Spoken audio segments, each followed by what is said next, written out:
আমরা ওসমান হাদির পক্ষ থেকে কোনো পারিবারিক আর্থিক সহযোগিতা চাই না, কোনো অনুদান চাই না, শুধু একটাই চাই, ওসমান হাদির অসমাপ্ত বিপ্লবকে আপনারা সমাপ্ত করবেন।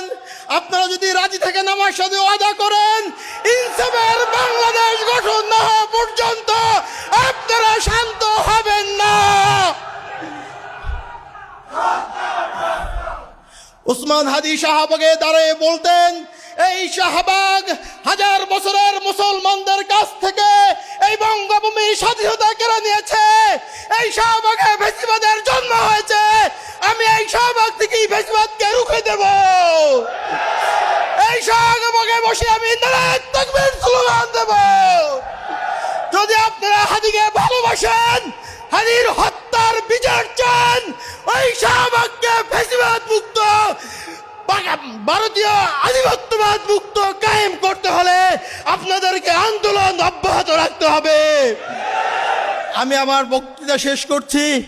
আপনারা হাদির 8 মাসের সন্তানের জন্য দোয়া করবেন, ওর ওয়াইফের জন্য দোয়া করবেন। হাদির ছোট বোন, আমার বাবা মৃত্যুর পরে আমরা 2 ভাই অসহায় ছিলাম। আমার ছোট বোন আমাদেরকে বড় করেছেন, তার বেতনের টাকা দিয়ে আমাদেরকে পড়াশোনা করেছেন। ও খুব বেশি অসহায় হয়ে পড়েছে, মানসিকভাবে অসুস্থ হয়ে গেছে। খাস করে ওর জন্য আপনারা দোয়া করবেন। তার একটাই জবাব ছিল, আমাকে আমার আল্লাহ রক্ষা করবে। আমি যদি চলে যাই, এদেশের 18 কোটি জনতা আমার পরিবারকে দেখে রাখবে। এর চেয়ে বড় নিরাপত্তা আর কাউ দিতে পারবে না। যদি আমি আমার রবের ডাকে সাড়া দিয়ে চলে যাই, আপনি শহীদের ভাই হবেন। আমার মাকে বলেছিল, আমি যদি মা চলে যাই, আপনি শহীদের মা হবেন। এর চেয়ে আর গর্বের কিছু নাই। কিন্তু আমি শহীদের ভাই হতে চাই নাই।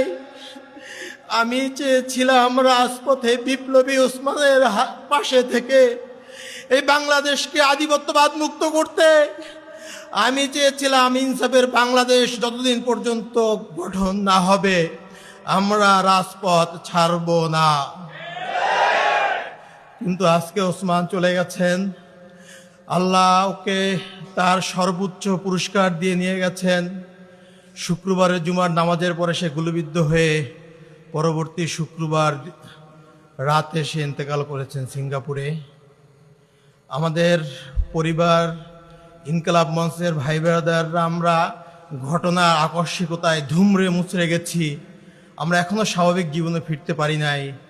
জানি না আমরা স্বাভাবিক জীবনে ফিরতে পারবো কিনা।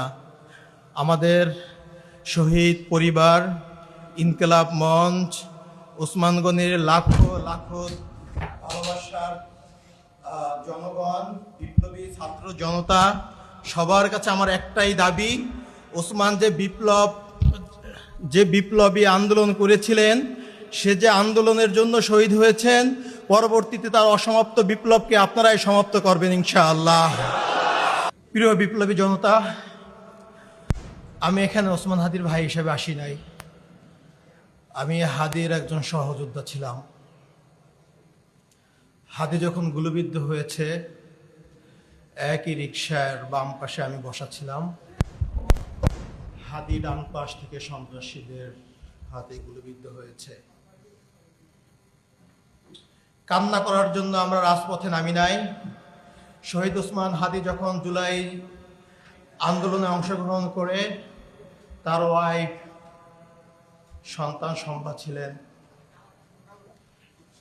দিনের পর দিন, রাতের পর রাত যখন বাসায় ফিরতে পারেন নাই, আমাদের পরিবারের পক্ষ থেকে তাকে বারবার বলা হতো, পরিবারের কথা চিন্তা করতে হবে, নিজের নিরাপত্তার কথা চিন্তা করতে হবে। আল্লাহ আপনাদেরকে ওসমানের স্বপ্নকে বাস্তবায়ন করার তৌফিক দান করুক। আমিন।